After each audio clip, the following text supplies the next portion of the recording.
J'ai toujours été attiré par les sciences qu'on appelle occultes. Elles ont pour moi la couleur des légendes. La géomancie est sans doute l'une des plus anciennes et des plus secrètes techniques d'analyse et de divination.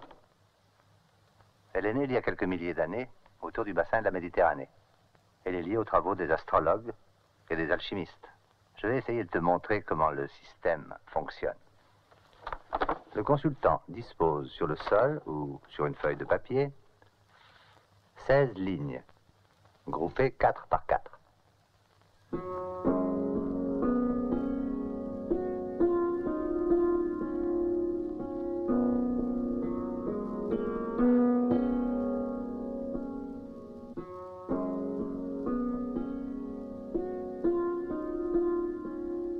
Après méditation et réflexion sur l'objet de la question, sans compter, et selon le hasard, selon ce qu'on appelle le hasard, le consultant lance un certain nombre de points à son choix, à sa main.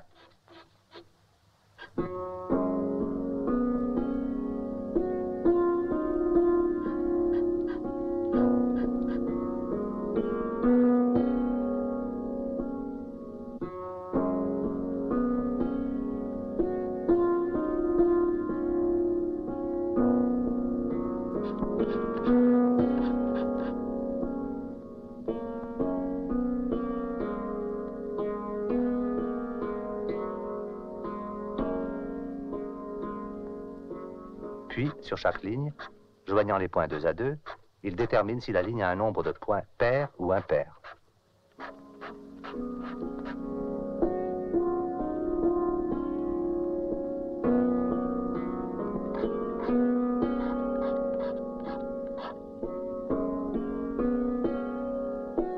Il obtient ainsi 4 fois une combinaison quaternaire de lignes paires ou impaires. On appelle chaque combinaison une figure.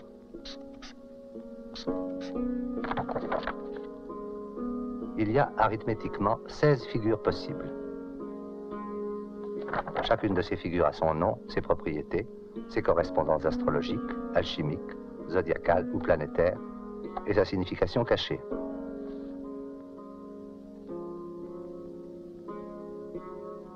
Le consultant prépare ensuite, selon la plus ancienne tradition, une grille qui s'appelle l'écusson géomantique. Cet écusson organise d'abord les 12 maisons classiques de l'astrologie traditionnelle. Puis 3 maisons supplémentaires. Le témoin gauche, qui signifie l'avenir, le témoin droit, qui analyse le passé, et le juge, qui donne la synthèse déterminante de la question. Il s'agit donc d'une approche mathématique et astrologique de l'ensemble des données et facteurs inconnus que nous appelons, faute de mieux, le hasard. Dans le cas qui nous occupe, j'ai posé une question concernant la possibilité de te communiquer les renseignements sur les mystères que nous avons vécus. La réponse que j'obtiens, c'est-à-dire la place de certaines figures dans les maisons de la question, puis la figure que j'obtiens au juge, me donne une réponse ferme et claire. Fortuna major. Bon, je peux te raconter. Peut-être même qu'il le faut. Je crois être le descendant d'une longue lignée de magiciens, d'alchimistes et d'astrologues. J'ai choisi d'étudier l'énergie solaire.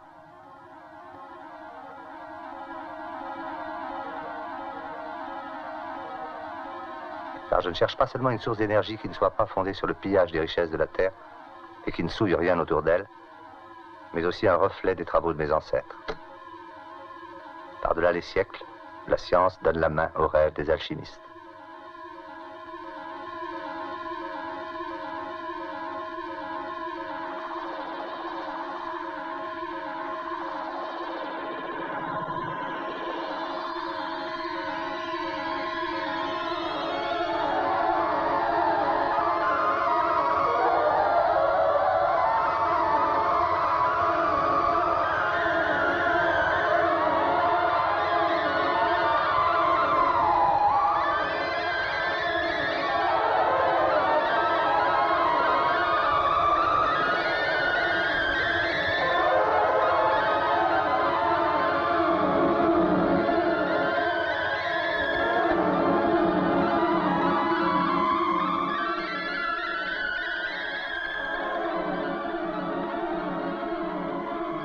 feu absolu des alchimistes.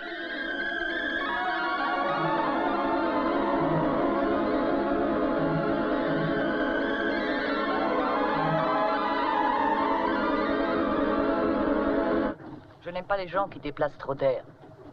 L'action est quotidienne. On fait une chose, voilà tout. Moi, j'ai besoin de lyrisme et de folie. Si le monde est dans cet état, c'est parce que les gens en sont privés. Tiens, je vais te montrer quelque chose. Tu fais marcher cette tôle, mais tu ne sais pas tout. Tu vas voir par quoi tout a commencé. C'est à 5 kilomètres seulement d'ici, dans le fort de Mont-Louis, que tout a commencé. Le droit au rêve est aussi important que le droit au pain. Ici a commencé un rêve fantastique. Domestiquer l'énergie du soleil.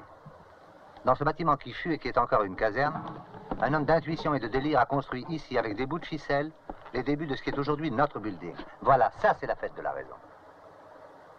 Je trouve beau que ce qu'il y a de plus moderne dans la technologie d'aujourd'hui ait commencé par s'installer dans un fort de Vauban, qui était ce qu'il y avait de plus moderne dans la technologie de Louis XIV. Mais regarde, c'est du Jules Verne, ça, du Méliès, il n'y a rien de plus en avance.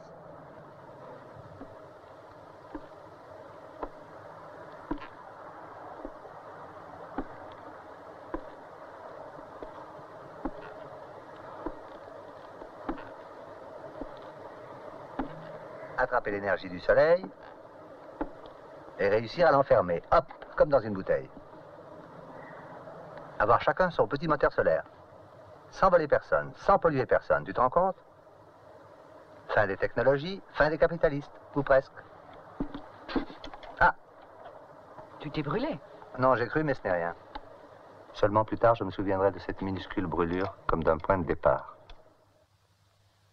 Cette même nuit, à l'issue d'une longue série de travaux de recherche, un étrange flot d'images, sans lien logique apparent, m'envahit l'esprit pour la première fois.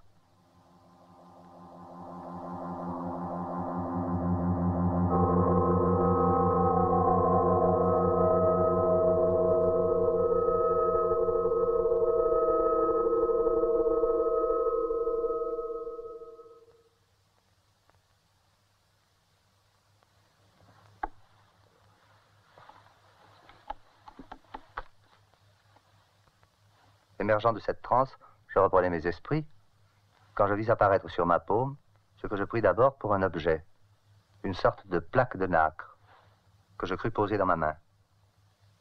Pourtant, je dus me rendre à l'évidence, elle faisait partie de moi.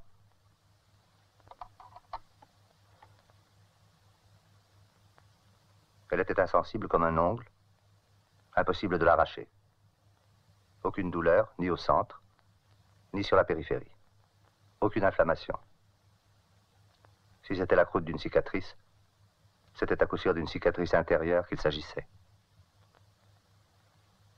Avant, aucun d'entre nous n'avait jamais entendu parler d'aucun des autres. Les quelques personnes mêlées à cette aventure furent comme les cartes d'un jeu qui en eût comporté 3 milliards. Même aujourd'hui, je ne pourrais pas dire pour quelle raison, parmi ces milliards d'unités, une carte plutôt qu'une autre fut choisie. En tout cas, ce fut ainsi. Centre du Brésil, état des mines générales. Une église à Congonhas do Campo, la plus caractéristique du style baroque. Personne n'a jamais pu comprendre le choix, la disposition et la signification des statues de 12 prophètes qui ornent la terrasse. Ces statues sont l'œuvre d'un étrange personnage, l'Alagedinho.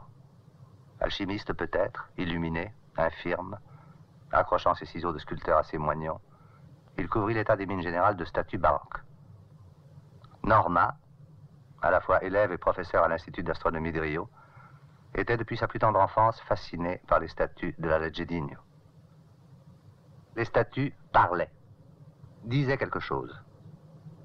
Norma avait donc passé une partie de sa courte vie à chercher ce message caché.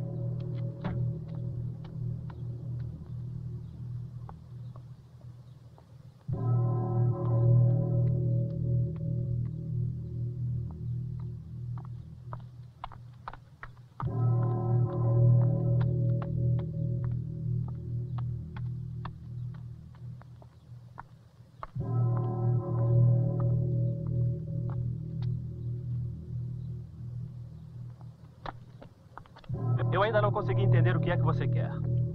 Eu tenho certeza que atrás da desordem dessas estátuas existe alguma ordem secreta. É isso que muita gente já falou. Mas isso não é razão para desistir, não é?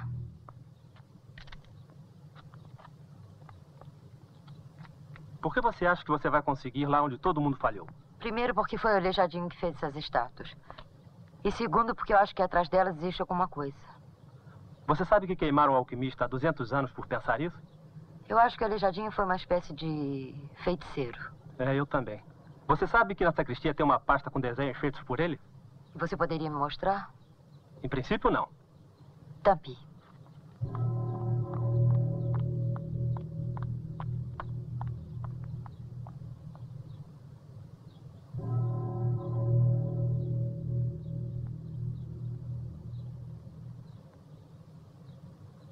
Tudo indica que isso seja um mapa das estrelas. O que eu sempre achei. O que eu nunca consegui entender é que relação pode ter isso com as estátuas. En étudiant les papiers que lui avait remis le vicaire, Norma sentit qu'elle brûlait. Elle sentit qu'elle pourrait maintenant circonscrire une sorte de zone où le message caché devait se trouver. Elle comprenait distinctement que tout signifiait parole, mais ne pouvait encore ni les comprendre, ni encore moins les traduire. Photographiant les statues sous tous les angles, scrutant les détails des physionomies et les gestes qui indiquaient le ciel, mesurant la marche changeante des ombres sur le parvis pour les mettre en équation, elle s'obstinait à vouloir décrypter le message codé.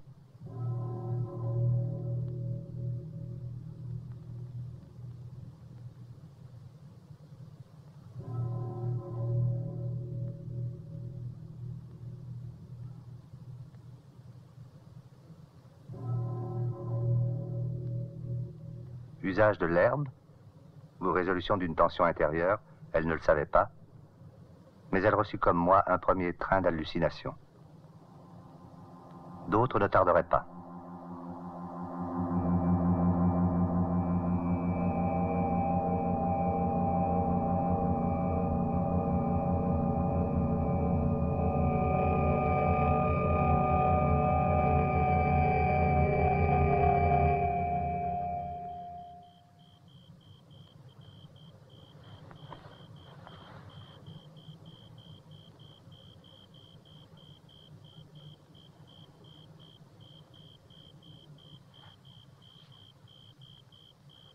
Et à l'issue d'une longue nuit agitée, elle vit comme moi apparaître dans la paume de sa main cette tache, cette marque, indolore, qui paraissait étrangère, et qui pourtant, elle le sentait bien, faisait partie de son propre corps. On restait d'abord perplexe, puis la marque devenait aussi naturelle qu'un accident de la peau, qu'une marque de naissance. En fait, ce serait la marque d'une seconde naissance, mais nous ne le savions pas encore. Arica, désert d'Atacama, nord du Chili. Alexandra, deuxième fille, quatrième enfant d'une famille écossaise venue s'installer ici depuis 150 ans. Éleveur de chevaux d'abord. Alexandra est une centauresse, mais elle avait aussi, sans bien le savoir, des dons de médium.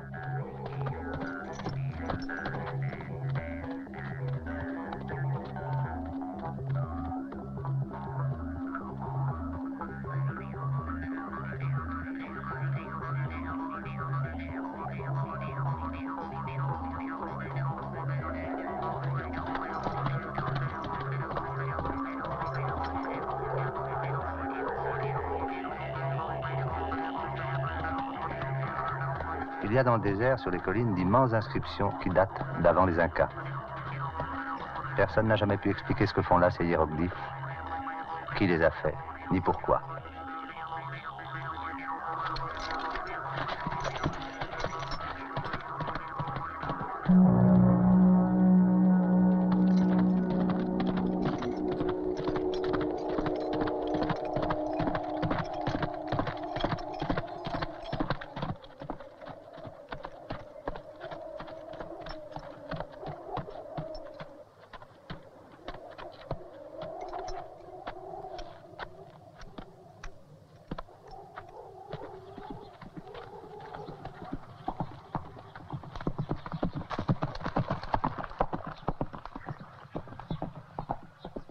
Éleveur de chevaux, mais aussi planteur d'oliviers, la famille s'était intéressée aux mines, aux industries et la suite. Ainsi se font les fortunes. Alexandra s'en moquait, mais ce n'est pas si facile. Ses contestations, pour l'instant, se bornaient à refuser de paraître à sa fête d'anniversaire.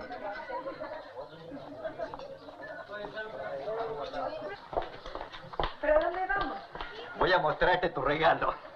¿Cómo me vas a hacer un regalo? ¿Qué habrías pensado de mí si no te lo hubiera hecho? Igual.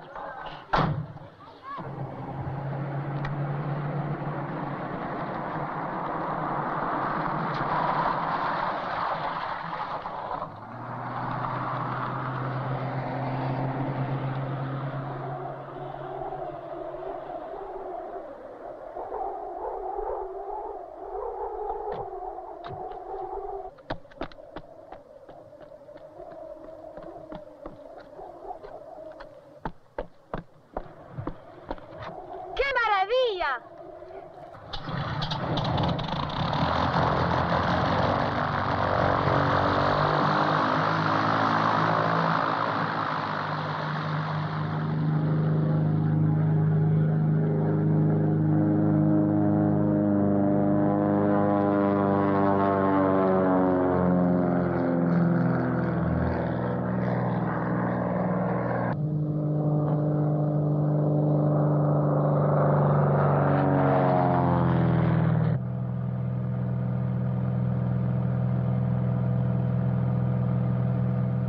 Ce jour-là, vu du ciel, les inscriptions parlaient plus fort. Alexandra brancha le pilote automatique et voulut mieux les voir. Peut-être mieux les entendre. Ce qui fit littéralement sauter ses plombs.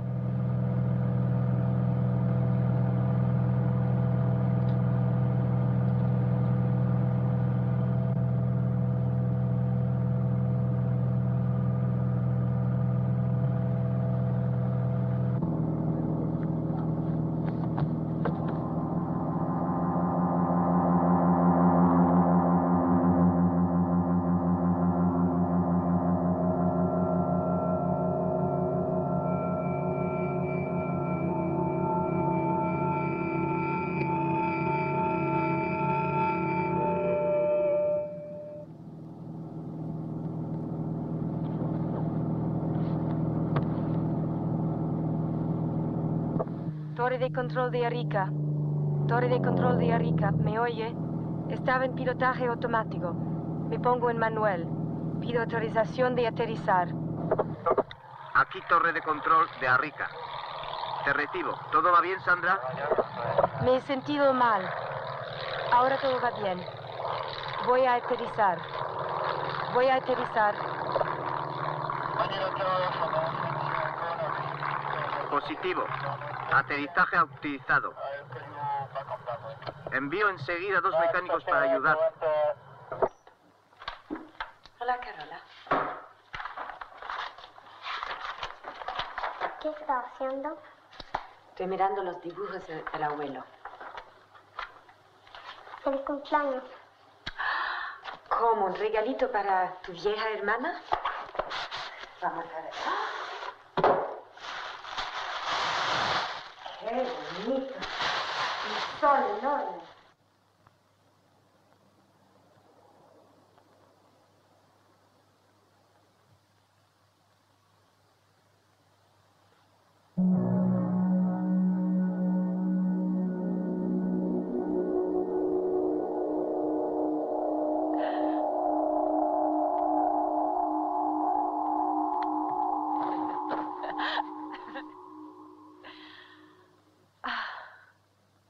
Elle suivait, par intermittence, à Valparaiso, un traitement qu'il avait, sans la guérir, rendu amoureuse de l'analyste. Comme c'était réciproque. C'était donc un bon traitement. Doctor Alan, teléfono. Alain? Oui? Le docteur Sio Frances? Alexandra? Écoute, j'ai quelque chose de vraiment étrange à te raconter. C'est urgent. Oui, oui, c'est urgent. Bon, tu peux venir.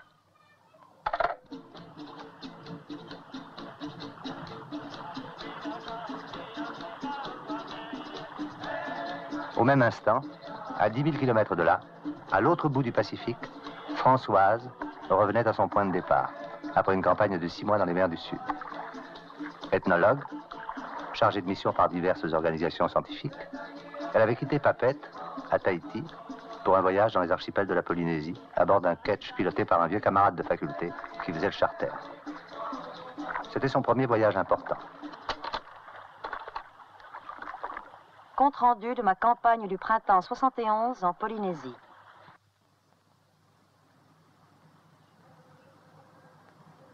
À première vue, ce qui m'a le plus frappé en Polynésie est la disparition quasi complète de toutes les religions originelles.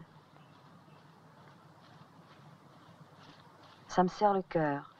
Nul ne sait plus l'usage des temples, l'usage des bâtiments, ni même le nom des dieux.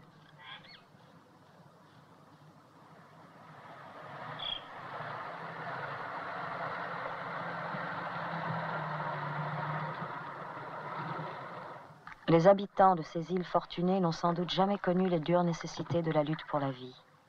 Je les trouve beaux, exquis. Je les ai aimés. Je crois qu'ils m'ont aimé aussi. Mais au moment de quitter ces îles paradisiaques avec les quelques maigres résultats que j'ai obtenus, je ne peux me défendre d'un étrange sentiment de mort. Mort d'une culture, mort d'une tradition. Dans cette immense zone du Pacifique Sud, où depuis des millénaires a dû exister une culture forte et puissante, tout a disparu. Cela tient au fait que ces peuples pacifiques et nonchalants n'ont jamais connu ni utilisé l'écriture. Seuls les habitants de l'île de Pâques ont utilisé l'écriture. D'ailleurs, c'est l'un des mystères de l'île de Pâques.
Elvio, professeur d'entomologie à l'université de Valparaiso, s'était doublement spécialisé.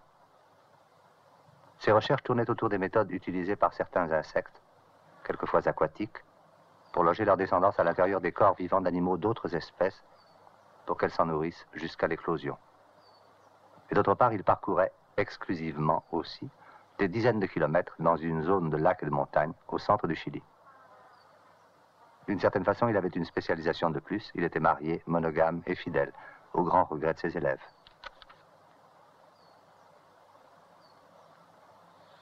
Il était aussi au bord d'une grande découverte. Sylvia! Sylvia!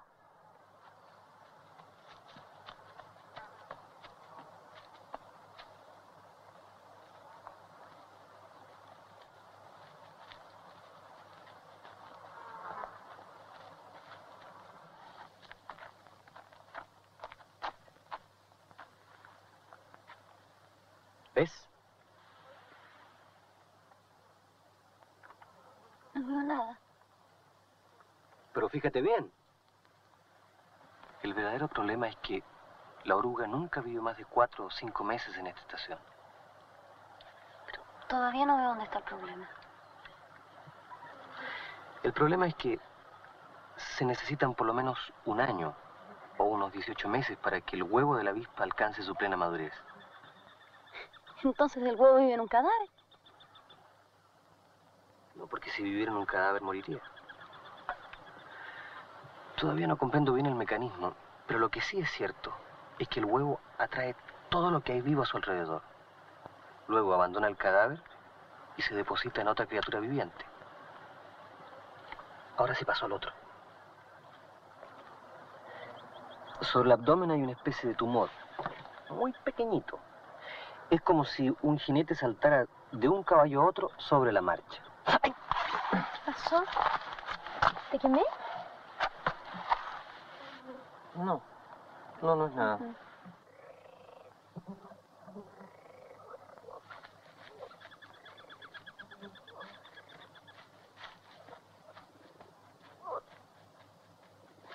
Eldio, évidemment, était celui d'entre nous qui avait le plus ancré dans l'esprit les méthodes scientifiques.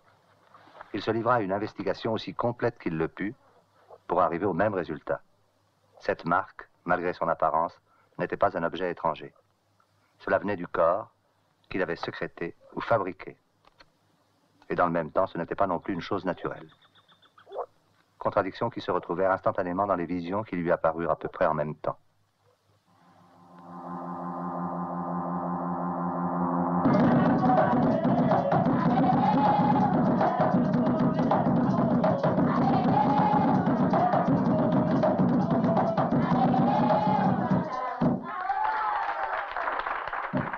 La macumba, c'est le nom populaire donné aux vieilles religions noires venues d'Afrique au Brésil avec les esclaves et qui se sont maintenues intactes jusqu'à aujourd'hui.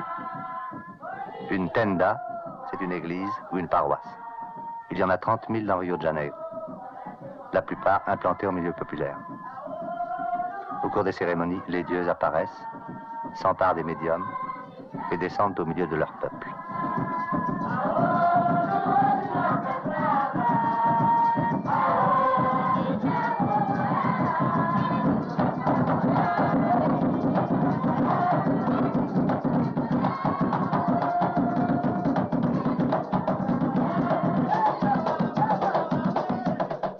Dans une tenda, dans un quartier populaire de Rio, officiait Irenio, fils du dieu Ogun.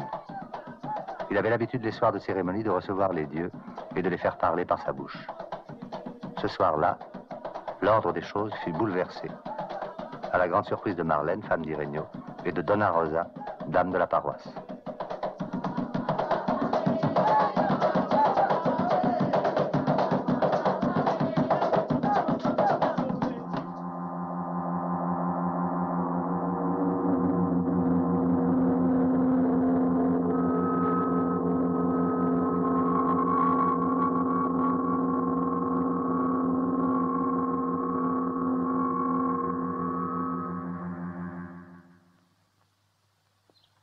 Não me lembro de nada. Ogum baixou como de costume. Isso eu sei. O que você não sabe é que por um momento Ogum deve ter se retirado. E acho que outro deus tomou seu lugar. Não acho que tomou seu lugar. O que eu acho é que alguém ou alguma coisa tentou entrar em contato comigo. Eu simplesmente não estava preparado para receber. Não sabia quem era.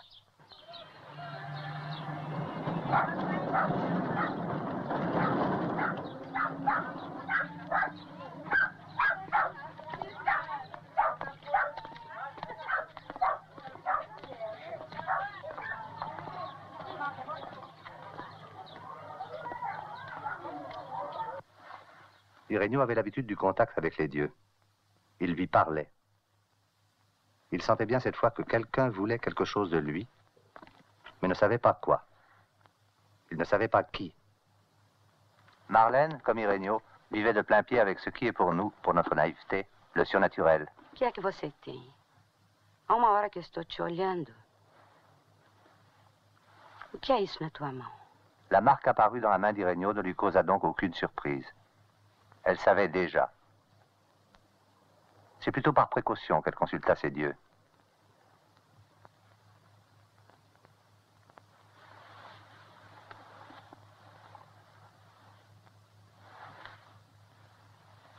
A resposta do Oxalá é clara. Obedecer ao orixá desconhecido. Partir. Chaque fois qu'Alexandra venait à Valparaiso rendre visite à Alain, Elle s'y préparait avec plus d'attention que n'exige la consultation d'un analyste. Alain, jeune Français installé au Chili, avait été séduit par les thèses de Wilhelm Reich. Il essayait d'oublier ses origines. Il ne croyait plus à l'analyse classique, avec ses divans où des clients fortunés s'allongent pour raconter leurs problèmes. Il suivait avec passion les travaux d'une clinique populaire d'analyse. Alexandra venait lire Lancet régulièrement avec une naïveté trop calculée et trop soignée. Il croyait s'en amuser. En réalité, il en était enchanté. Une seconde, j'arrive.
Alors, tu commences à me croire? De toute façon, même si tu ne disais pas la vérité, je trouverais important ton effort d'imagination. Tu as beaucoup d'imagination. Et ça, est-ce que c'est l'imagination? Mais qu'est-ce qu'il y a? Tu ne vas pas me dire que c'est grave. Sur le plan médical, non. Mais sur le plan psychologique, alors là, c'est curieux. Pourquoi? Classique. Classique comme les histoires de stigmates qui n'arrivent qu'aux mystiques. Et alors? Et alors, je ne savais pas que tu étais particulièrement mystique. Mon cher psychanalyste, je vais te dire une chose. C'est que premièrement, tu me méprises parce que je suis une femme. Et deuxièmement, tu trouves que ma classe sociale est condamnée. En ce qui concerne le second point, je suis bien d'accord. Ma classe sociale est peut-être condamnée, mais moi pas. On ne ressemble pas forcément aux gens de sa classe. C'est toi qui le dis, mais c'est loin d'être démontré. Bah, dans ce cas, je me demande bien ce que je fais ici. Tu sais, depuis quelque temps, j'ai vraiment des moments de pure télépathie. On continue? Voilà, à l'instant, tu viens de penser à une lettre de ta sœur qui est dans la poche de ta veste. Tu joues souvent à ce petit jeu? Tu vas voir. Je peux l'arrêter net.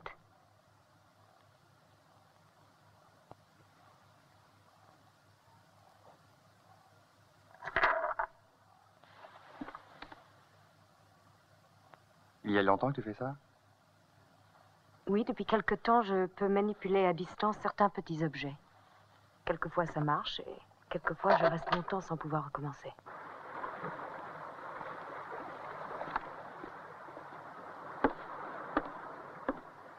Revenue à Rio, Norma avait encore reçu des messages dont le code lui échappait toujours. Elle décida brusquement de soumettre tous ses calculs à l'ordinateur de son institut. Isto é apenas uma hipótese. Na minha opinião, esses desenhos representam configurações astrais. De onde vêm esses documentos? Eles têm duas origens. Primeiro, são cálculos que eu mesma fiz. E segundo, são desenhos muito antigos do Aleijadinho. Por que você acha que isso tem alguma coisa a ver com posições relativas de grupos de estrelas? Intuição. Você tinha razão. Isso parece um mapa do céu. O que também é muito importante é de que lugar da superfície da Terra pode-se ver essa configuração. Você pode me dar mais alguns detalhes? Pois não. Esse fenômeno se repete a cada 150 anos e vai ocorrer no próximo dia 23 de maio. E onde é que fica esse lugar? Olha aqui, é muito simples. Você sabe que a cada coisa que acontece no céu pode ser vista da Terra, num determinado lugar, num determinado momento. Você já tem a data. Agora eu vou lhe dar as coordenadas desse lugar. Ele se encontra a 27 graus, 8 minutos, 43 segundos de latitude sul e 110 graus, 45 minutos e 50 segundos de longitude leste. Olha, eu não sou muito boa em geografia, mas eu gostaria que você me mostrasse onde fica esse lugar. Vamos ver o mapa. Ele deve ficar no meio do Oceano Pacífico, num lugar onde não tem nada. Pode ser por aqui. Olha, são exatamente as coordenadas da Ilha de Páscoa. Eu devo ir para lá imediatamente. Départ, urgence, nécessité vitale.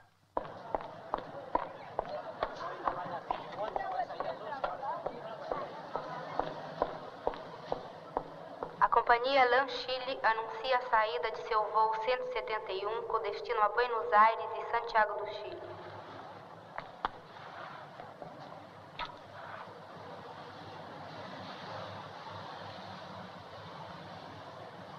La compagnie LAN Chile annonce le départ de son vol numéro 171 pour Buenos Aires et Santiago.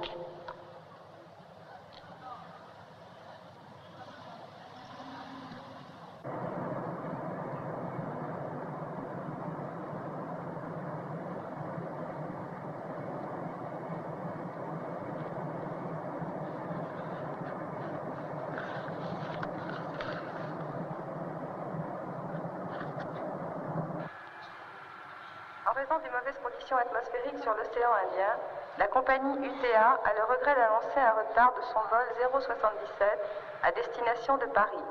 Des informations complémentaires vous seront données ultérieurement.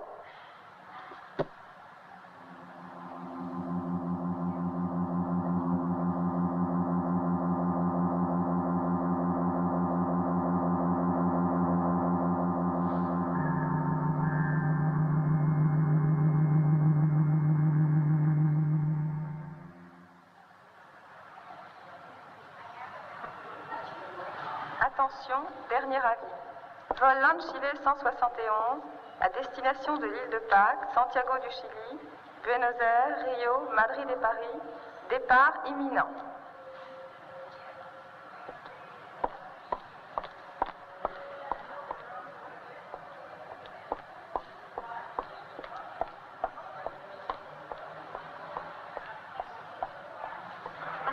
J'ai un billet pour Paris sur UTA. Je voulais savoir si je pouvais le changer et prendre un LAN Chile via Île de Pâques. Mesdames et messieurs, dans quelques minutes, nous allons atterrir à l'aéroport d'Angaroa, à l'île de Pâques. Nous vous prions d'attacher vos ceintures et de ne plus fumer pendant l'atterrissage. Notre escale sera de 1h45 environ. Merci.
Santiago, première étape vers l'île. Les détours de la destinée sont imprévisibles. Nous avions été 3 dans le même avion. Pourtant, aucune intuition particulière ne nous poussa les uns vers les autres. Persuadés d'être uniques porteurs de la marque, chacun n'avait été attentif qu'à sa propre aventure.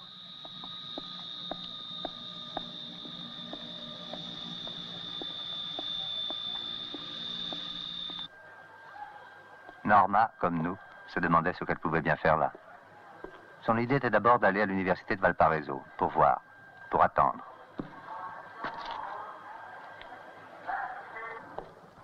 Et de son côté, Sylvia, la femme d'Elvio, avait couru tout l'aéroport où il venait d'arriver à la recherche d'une valise perdue. Ainsi se croisèrent, contre Clyde, 2 parallèles qui jamais n'eussent dû se rencontrer. Perdón, ¿le puedo ayudar en algo? Oh, gracias, estoy un poco perdida. ¿De dónde es usted? No, soy brasileña. Voy a Valparaíso, a la universidad. Nosotros vamos precisamente a Valparaíso con mi marido. Él es profesor en la universidad. Creo que podemos llevarla. Gracias. ¿Encontraste la maleta? Aquí está. Gracias. Elvio, te presento una amiga brasileña que está un poquito perdida aquí.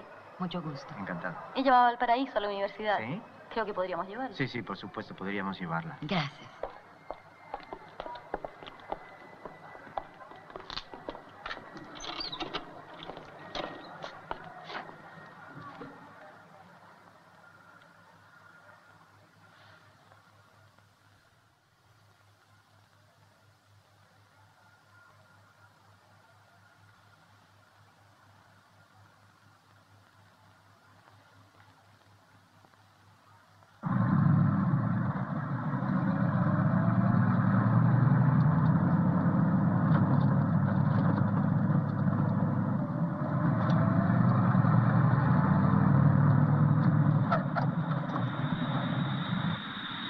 L'avion qui ramenait Françoise de Tahiti et de l'île de Pâques, où une irrésistible angoisse l'avait empêché de poser le pied à terre, arriva à Santiago à peu près au même instant.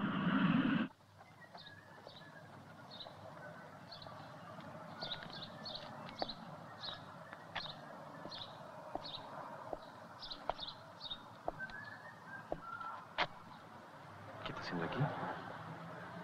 Estoy indo para a Ilha de Páscoa.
Elvio avait repris ses travaux dans son appartement musée de l'université.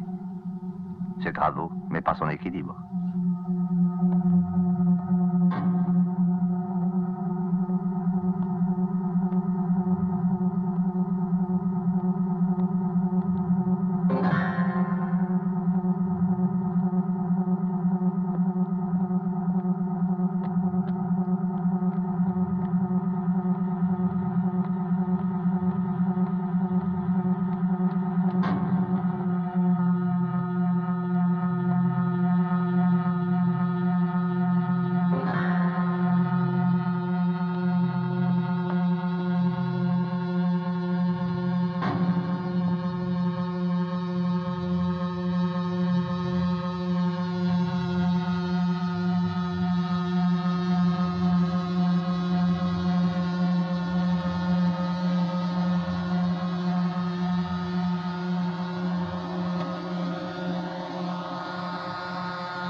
déjà un client.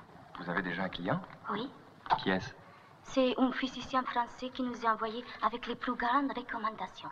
J'ai été forcée de tout lui donner. Mettez-moi de côté toute cette documentation au fur et à mesure que ce monsieur l'épuise. Vous vous intéressez à l'île? Je vais peut-être y aller.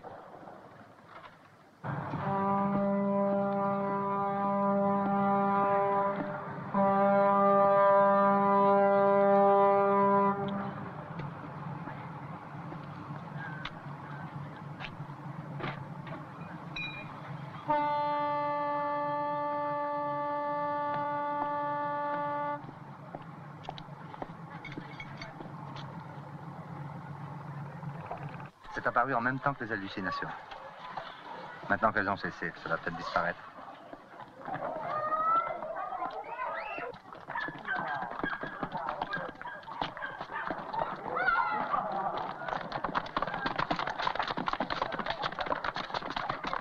Ces hallucinations sont-elles revenues? Non, j'ai eu l'impression d'une communication téléphonique qu'on aurait coupée. C'est absolument le cas d'Alexandra. Pour elle aussi, les hallucinations ont cessé brusquement.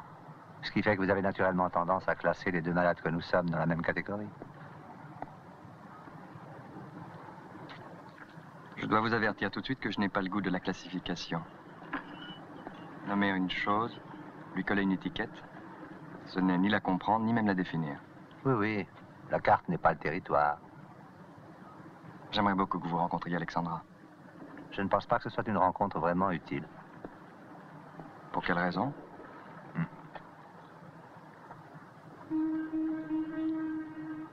Valparaiso. Il y a des noms de villes comme ça qui, pour les enfants, font partie d'une sorte d'univers magique. Samarcande, Ultima Thule, Tombouctou, Borobudur. Bon, on va aller la voir, votre Alexandra.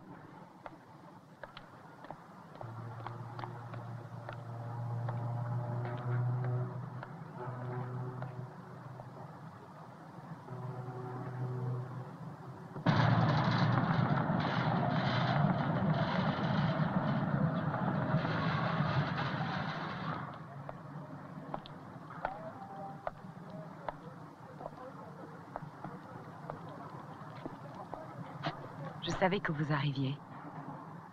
Et vous savez aussi ce qui m'amène? Ou il faut que je le dise? Évidemment pas. Je sais déjà ce qui est dans la paume de votre main, mais montrez-le-moi. Je vais trouver très émouvant de le voir.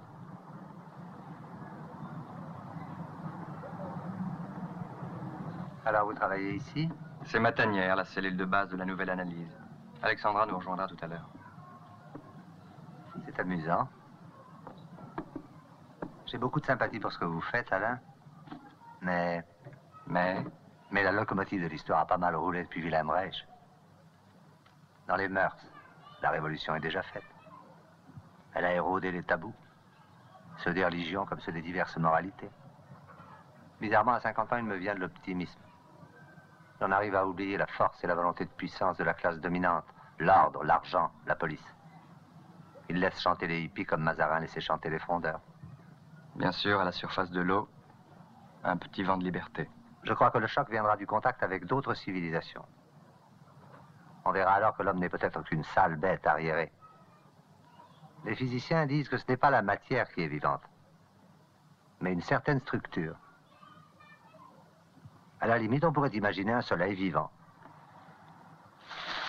Je suis Lion et Soleil. Et vous? Vous êtes Capricorne. Oui. Et Capricorne dans l'ascendant. Saturne, Mercure. Un aspect trigone de Pluton. Vous trouvez ça vraiment scientifique? Je suis bien placé pour vous dire que rien n'est vraiment scientifique. Qu'est-ce que c'est votre géomancie? Comment savez-vous que je m'intéresse à la géomancie? Je viens de le lire dans votre esprit. Simplement, je ne sais pas ce que c'est.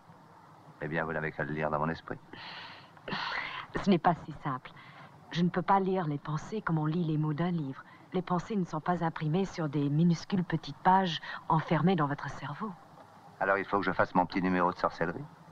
Vous n'avez pas besoin de me l'expliquer, j'ai déjà compris. qu'il y a d'ennuyeux avec votre télépathie, c'est que vous laissez rarement vos interlocuteurs finir leurs phrases. Où allez-vous? Où vas-tu? À partir de maintenant, chez nous, c'est chez toi.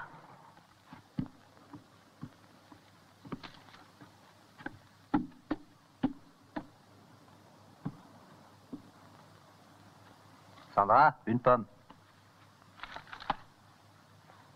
J'en arrive à la même conclusion que toi. La solution ne peut se trouver que dans l'île. Pas commode de faire le tour des mystères de l'île. Pas de témoignages, pas de source historique. Et pourtant, il doit y avoir une explication rationnelle à la présence des statues. Il y a sûrement une explication. Mais je ne vois pas pourquoi elle devrait être rationnelle. Les petits-enfants, si vous voulez vraiment qu'on parte, faudrait voir vous occuper des bagages et du bateau. ¿Hay otros pasajeros? Aquí.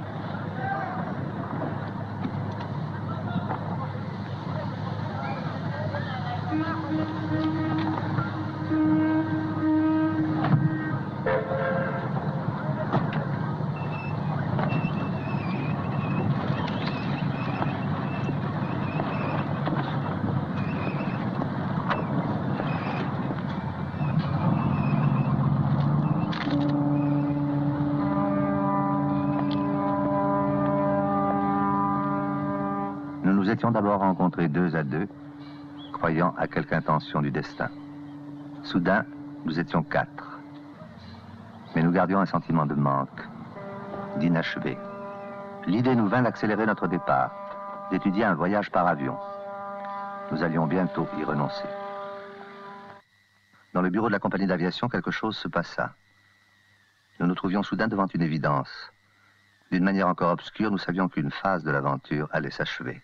Vous venez? Je voudrais savoir comment on peut réserver 2 places pour l'île de Pâques.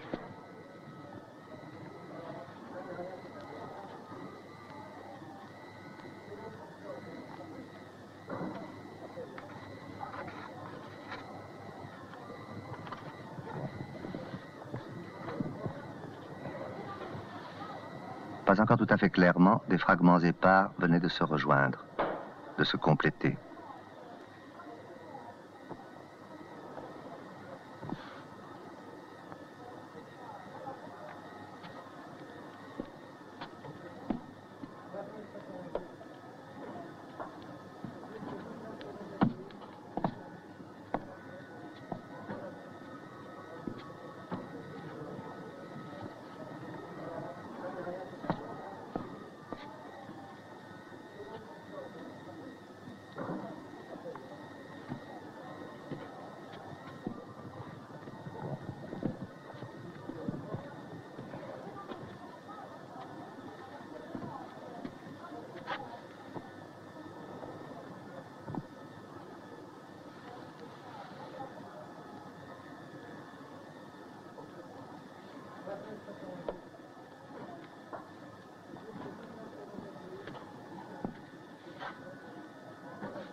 Ils arrivent.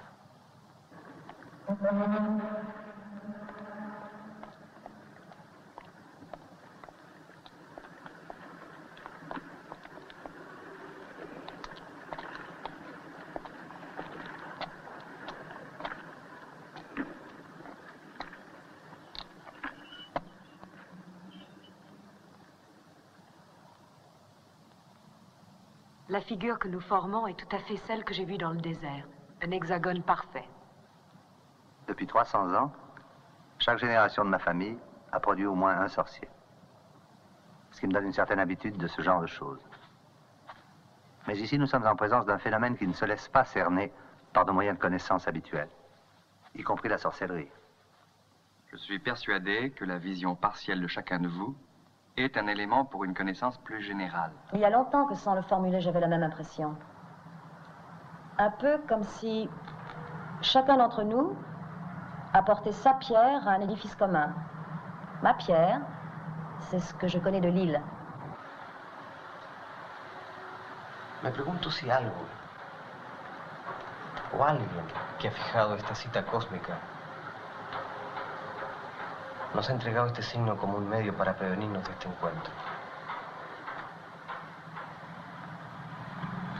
Écoutez, il me semble tout à coup que nous disposons d'un pouvoir dont nous n'avions même pas pris conscience. Le don des langues, la Pentecôte. Chacun de nous parlait sa langue et tous les autres le comprenaient. Ça semblait si naturel qu'on ne s'est même pas rendu compte de la différence. Peut-être avons-nous d'autres dons cachés.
Señores, hemos llegado a la isla de Pascua.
Partie d'un groupe. En un sens oui et en un sens non. Tous les amis de la France savent ce que c'est qu'une réponse de Normand. Il y a une sorte de coïncidence, de convergence, si vous voulez. Nous nous sommes rendus compte que nos recherches se complétaient. Depuis notre rencontre, tout nous avait réunis. Mais dès notre arrivée, un mouvement inverse, inattendu, nous éloigna les uns des autres. Chacun se lança seul à la découverte de l'île. Si on voulait plaisanter, on pourrait dire que l'île, c'est 1200 habitants, 600 statues, 200 fonctionnaires chiliens, 4200 chevaux en liberté, 10 000 moutons et 100 000 langoustes. Un caillou, perdu dans le Pacifique, à 4000 km du Chili, 5000 km de Tahiti. Autour, l'océan, et seulement lui. Le peuple des statues a été jeté à terre par une catastrophe inconnue. Les temples ne sont plus que des chaos. Les chapeaux de roches rouges qui surmontaient chaque statue ont roulé à terre ou dans la mer.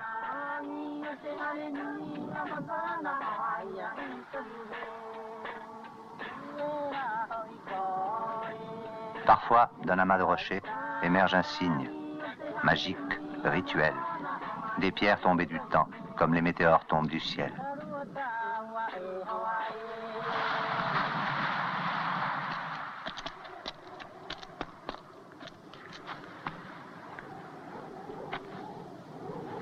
Un mystère, du tissu le plus épais. 200 statues environ sont encore en construction, comme si le travail venait de s'arrêter. On les trouve à tous les stades de la fabrication. Certaines prêtes pour la livraison.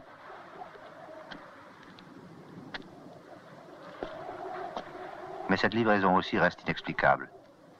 Ces blocs géants pesant des tonnes, rien ne permet de comprendre comment ils furent faits, ni comment on les transporta.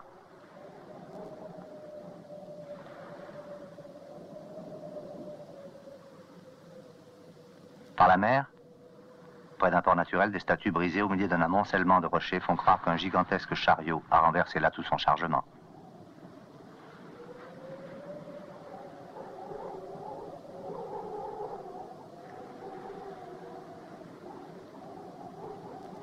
Par la terre, au long d'une route effacée, les statues paraissent tomber d'un support invisible et se sont parfois brisées dans cette chute.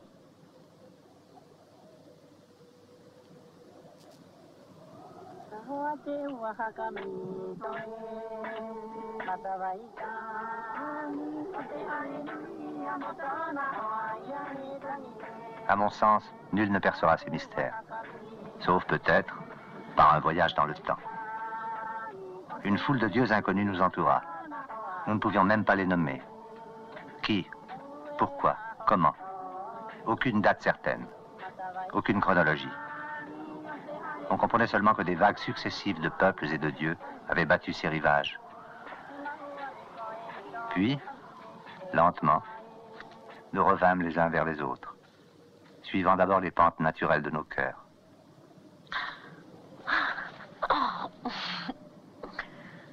Tout le monde se disperse. Nous, on se retrouve. Je te retrouve.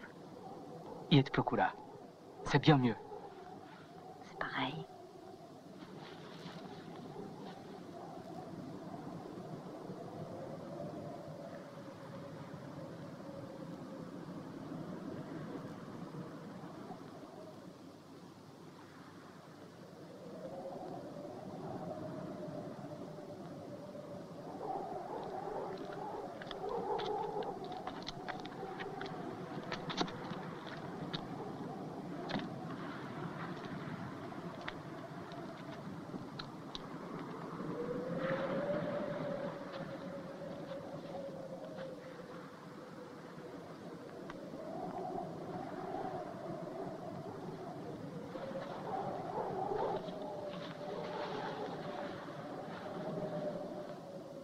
Il a dû subsister des traditions orales.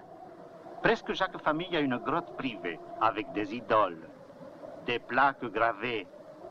Il y en a qui font semblant, mais plus personne ne sait les lire, plus personne ne sait quelle fut la langue originelle. Tout le monde ment. Plus on avance, plus le mystère est épais. Il y a 5 ans que je vis ici, sans une journée d'interruption. Et pourtant, je ne sais rien, je ne comprends rien. Tout ce que je peux faire, c'est dresser un catalogue de questions.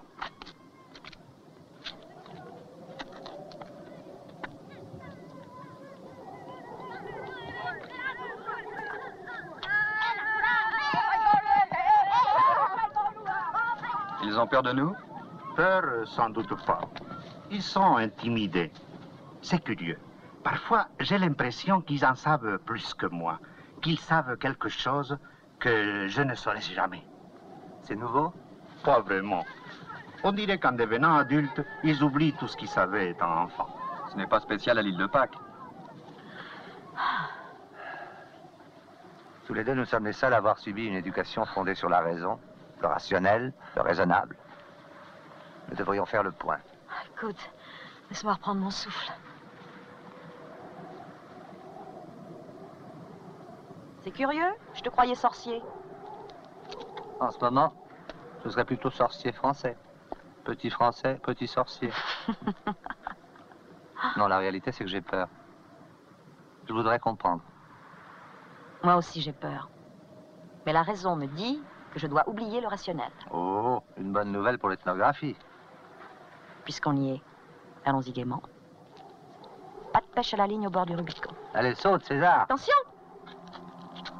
Nous étions donc dans cet état d'incertitude quand un bref, funèbre et indéchiffrable message nous parvint.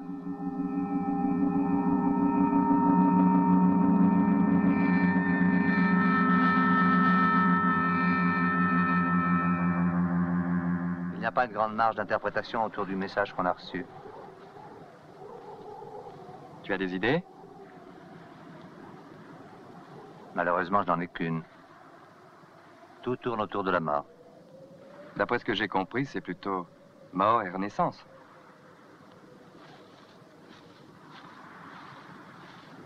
Alors? La mort, en tout cas. L'ennui, c'est que pour renaître, il faut d'abord mourir. Je ne suis pas sûr d'être décidé à prendre le risque.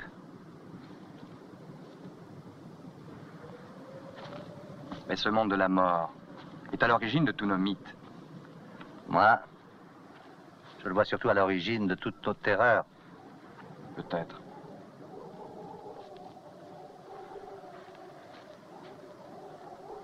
Mais ton refus risquerait de tout remettre en question, de tout faire rater. Je le sais bien, hélas. Pour rompre ces angoisses, cette peur sans doute, nous décidâmes d'aller plus avant encore dans l'exploration de l'île.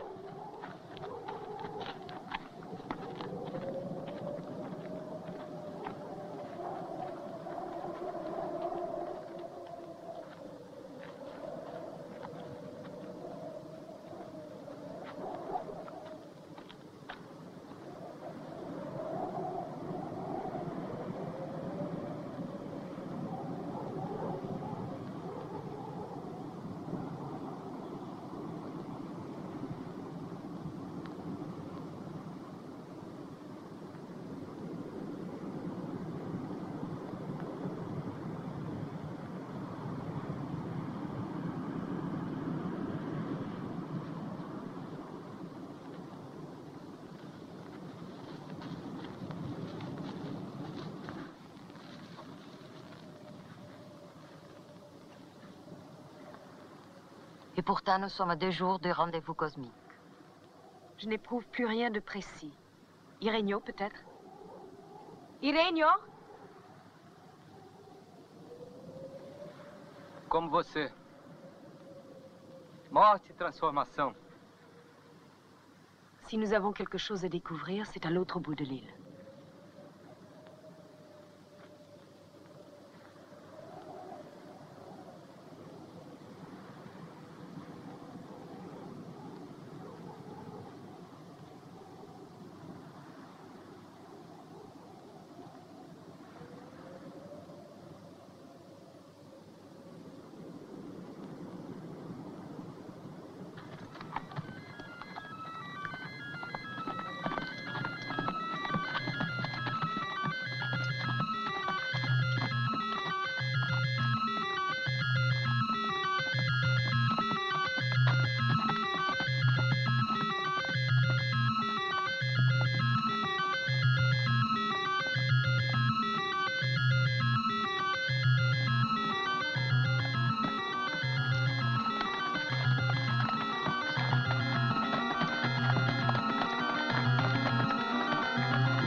La caverne, un vieux songe, un vieux mythe, peut-être un des plus vieux souvenirs collectifs de l'humanité. Nous descendions, comme dans un vieux roman d'aventure, dans les entrailles de la terre. Nos yeux s'accoutumèrent. Nous distinguâmes vaguement une ombre. Elle nous parlait en pasquant.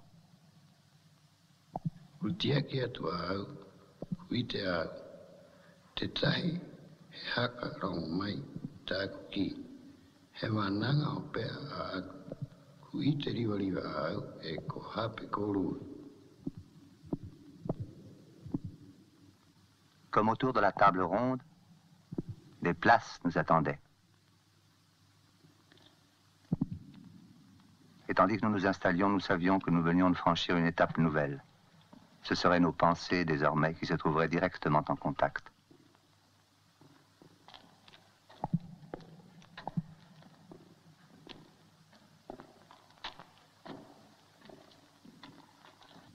L'ombre, donc, n'allait pas nous fournir des explications rationnelles. Seulement un bloc lourd et dense d'émotions, de sensations, d'impressions, de sentiments. Il n'y aurait pas de mots de l'énigme.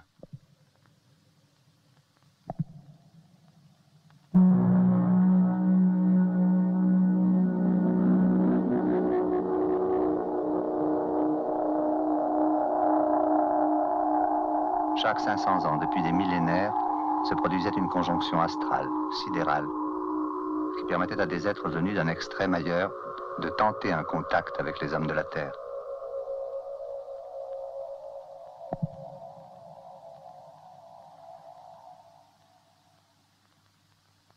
Depuis l'aube des temps, on les avait pris pour des dieux. Leur image au fil des générations successives s'altérait, se modifiait, mais toujours surgissaient de nouveaux élus, de nouveaux initiés.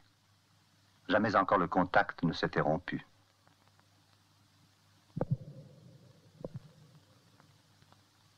L'île était à sa façon le seul lieu possible de contact. Les statues étaient peut-être des balises dans le temps, comme il existe des balises dans l'espace ou dans les mers. Des repères, des bouées d'amarrage, je ne sais pas exactement.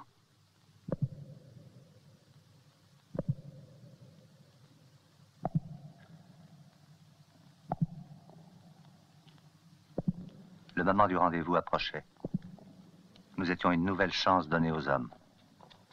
Si nous la manquions, c'en serait fini pour 5 siècles. Ou, si ces êtres se décourageaient, à jamais. Pour l'ombre, venue du fond des temps, c'était exactement vital. Elle était au bout de ses forces, attendant cette nouvelle rencontre, qui pour elle serait la dernière. Si le contact devait être manqué, elle ne survivrait pas. Et qui sait comment elle pourrait trouver quelqu'un d'autre à qui transmettre le témoin.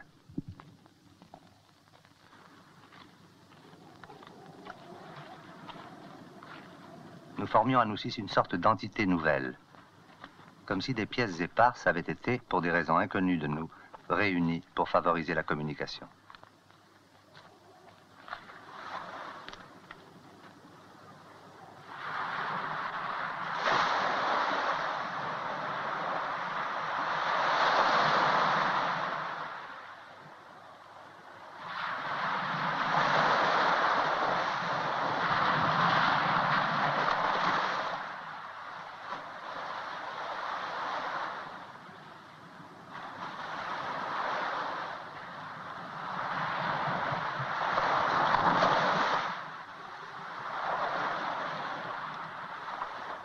Alain avait bien senti qu'il avait hors de notre groupe une fonction au contour encore flou.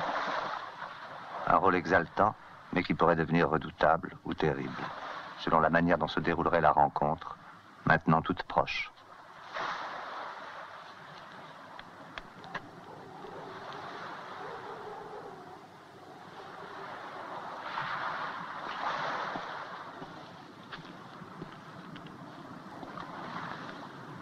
Nous sentions qu'il fallait commencer par découvrir un rituel caché, monter les marches qui conduisaient à un sanctuaire invisible.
o mai te piri mai.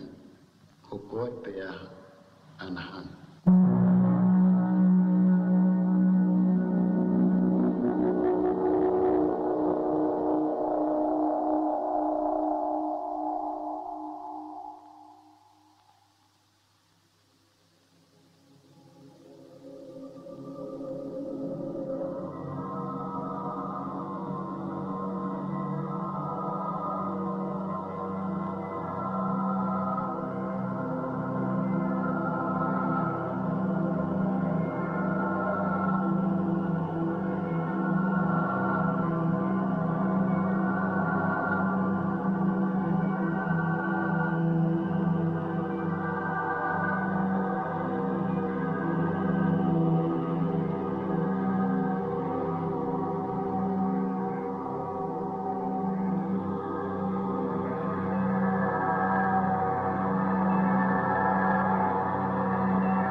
Te tai aroha rongo mai tāku ki.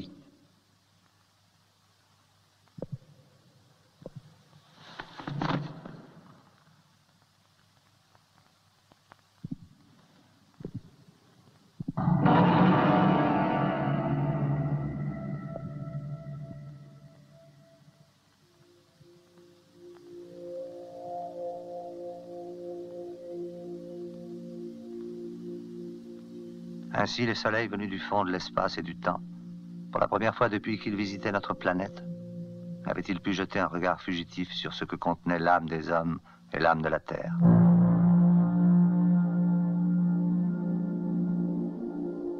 Ils en avaient vu assez pour s'enfuir, pour remettre à plus tard la construction de ce pont fragile qu'ils voulaient lancer entre eux et les hommes.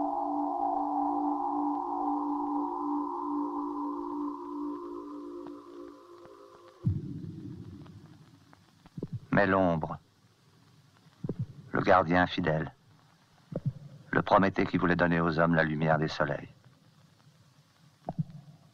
Elle avait vécu des siècles, peut-être des millénaires.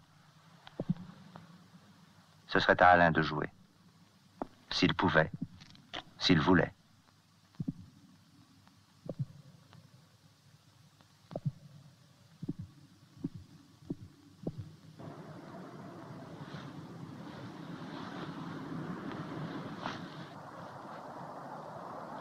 Quelque chose, quelqu'un, nous avait tirés du sommeil, peut-être de la mort. Chacun d'abord médita pour lui seul. Nous nous sentions dépositaires d'un secret dont nous ne savions presque rien, et que pourtant désormais notre fonction serait de transmettre.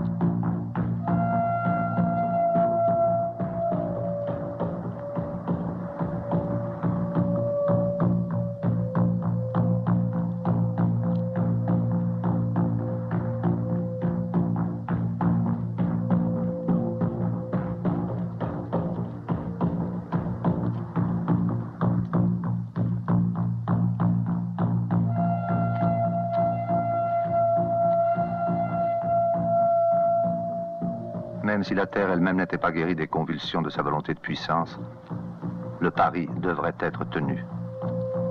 Il faudrait que des hommes se trouvent au nouveau rendez-vous, dans 5 siècles, s'il avait lieu. Et cela, sans aucun doute, dépendrait de nous. C'est de cela qu'il nous faudrait témoigner.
Nous partîmes donc, retournant parmi les hommes. Alain assume la tâche du gardien. Pour des années, pour des siècles, pour des millénaires, je ne le sais pas. Quand l'espèce humaine me décourage, j'imagine Alexandra réconciliée avec sa famille et son milieu, s'occupant de ses chevaux, comme si rien n'était arrivé. Mais d'autres fois, je me sens plus optimiste. Et je me dis qu'elle a pu renoncer à ses privilèges. Tout quitter pour une vie incertaine, errante et nouvelle. Mais cela, comment le savoir ?